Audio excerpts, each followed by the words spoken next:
There's no feeling more discouraging than starting over, and that's what you're about to experience if you keep playing this game. It's going to be deeply frustrating. You might trade some of that frustration for disappointment if you are willing to admit that the mistake was yours and only yours, but the feeling will only get more intense the longer you play. You're going to want to keep playing, and every time you don't, every time you find the strength to keep going, you will only be setting yourself up for a bigger fall. And if you manage to get to the top, will that make you feel good? Will you feel that it's all being worth it? I think you will.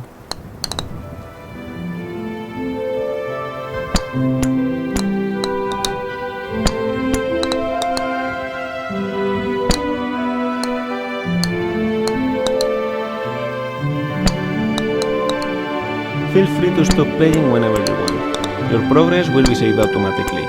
Your dose of progress too.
This game is a different take on a game that came out in 2017 titled Getting Over It with Bennett Foddy.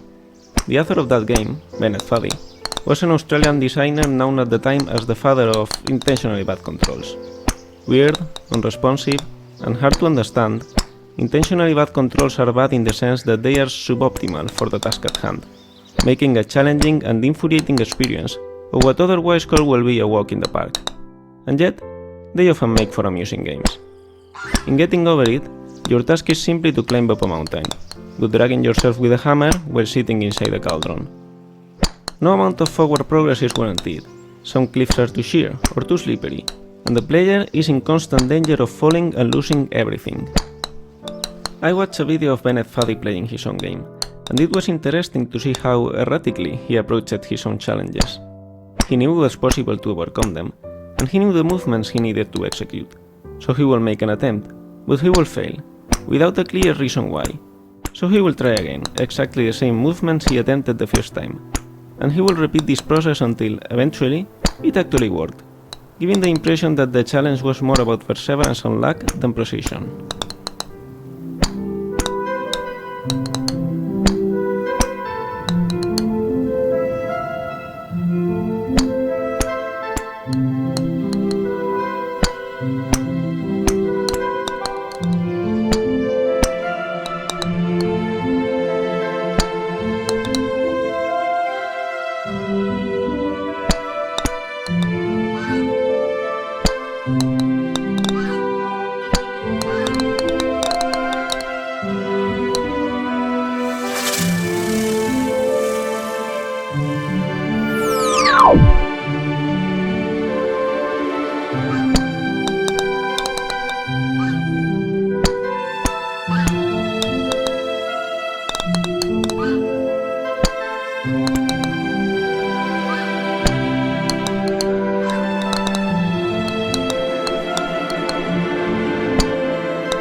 There's a castle to your left.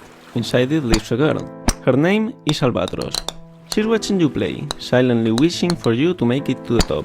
But be careful, because there's a cannon pointing at her, and if you touch it, it will fire. I just wanted to add a touch of interactive narrative.